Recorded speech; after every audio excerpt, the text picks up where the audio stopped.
Even though I don't like working in surfaces in Rhino, this has got some pretty cool, like this is an example of the blend command. So you can see what I did here. I actually created this.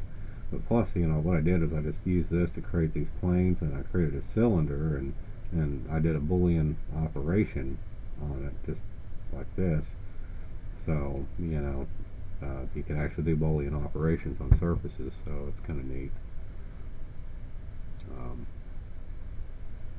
Of course, I extruded this out too, using one of these extrude commands.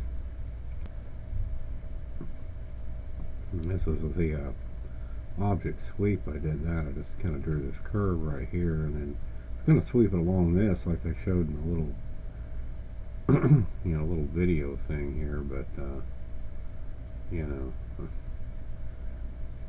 it's got some pretty cool tools, when it comes to this. I'm sure Rhino does too, actually, because again, I really stay away from surface tools because I like the Booleans, and Booleans in Rhino don't work with surface tools.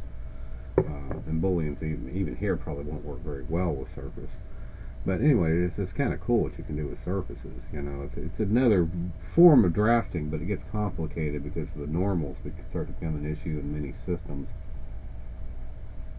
particularly when you're transferring from one CAD program to another. Normals start to become a big issue, and you can get really convoluted by drawing in surfaces because of that.